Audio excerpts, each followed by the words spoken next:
नमस्कार. तर आज आपण तांदळाचे पापड कसे बनवायचे तेही अगदी सोप्या पद्धतीने कुठलीही जास्त मेहनत न घेता चौपट फुगणारे, जाळीदार, खमंग, कुरकुरीत असे हे पापड तयार झालेले आहेत. लगेचच आपण रेसिपीला सुरुवात करूया. तर इथे मी 1 वाटी रेशनचा तांदूळ घेतलेला आहे. तुम्ही कुठलाही तांदूळ इथे वापरू शकता. आता हा तांदूळ आपल्याला पाण्याने स्वच्छ असं धुवून घ्यायचा आहे. 3 ते 4 वेळा मी पाण्याने हा तांदूळ धुवून घेतलं. आता पूर्ण पाणी निथळून ह्यामध्ये पूर्ण तांदूळ बुडेल एवढं आपल्याला पाणी टाकायचं आहे. आता पाणी टाकून 8 ते 9 तास आपल्याला किंवा पूर्ण रात्र हा तांदूळ भिजवून घ्यायचा आहे. आता 9 तासानंतर इथे मी 1 वाटी तांदळाला 5 वाटी पाणी चवीनुसार मीठ घालून 1 टेबलस्पून पापडखार घातलेला आहे. कुकरमध्येच आपण बनवत आहोत म्हणजे तांदूळ अगदी पटकन शिजून तयार होतं. 1 चमचा जिरा घातलेला आहे आणि भिजवून घेतलेलं पूर्ण पाणी निथळलेलं तांदूळ सुद्धा घालून घ्यायचं आहे. चांगलं व्यवस्थित ढवळून आपल्याला कुकरचं झाकण लावून मंद आचेवरती 1 शिट्टी काढायची आहे. हाय फ्लेमवरती शिट्टी काढायची नाही. अगदी मंद आचेवरती 1 शिट्टी काढून घेतलं. पाहू शकता अगदी मऊसूत लोण्यासारखा हा तांदूळ शिजून झालेला आहे आणि अशा पद्धतीने घोटून आपल्याला हा भात एकजीव करून घ्यायचा आहे. मस्त असा लोण्यासारखा मऊसूत गोळा तयार झालेला आहे. आता एका प्लास्टिक सीटला अगदी थोडंसं तेल लावून घ्यायचंय.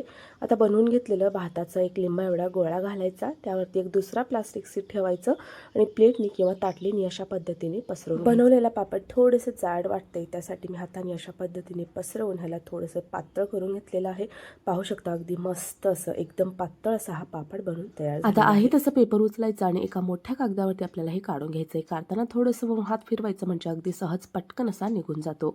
पाहू शकता अगदी मस्त असा हा पापड निघाला. लक्षात घ्या पापड डायरेक्ट उन्हामध्ये न घालता सावलीमध्येच घालून घ्यायचे आहेत. सावलीमध्ये वाळवून झाल्यानंतर 1 दिवस पूर्ण कडकडीत उन्हामध्ये आपल्याला हे पापड वाळवून डायरेक्ट उन्हामध्ये जर पापड घातलं तर पापडाला भेगा पडू शकतात, व्यवस्थित होणार नाही. त्यासाठी सावलीमध्येच घालायची सुरुवातीला आणि नंतर कडकडीत असं उन्हामध्ये वाळवून घ्यायचं आहे.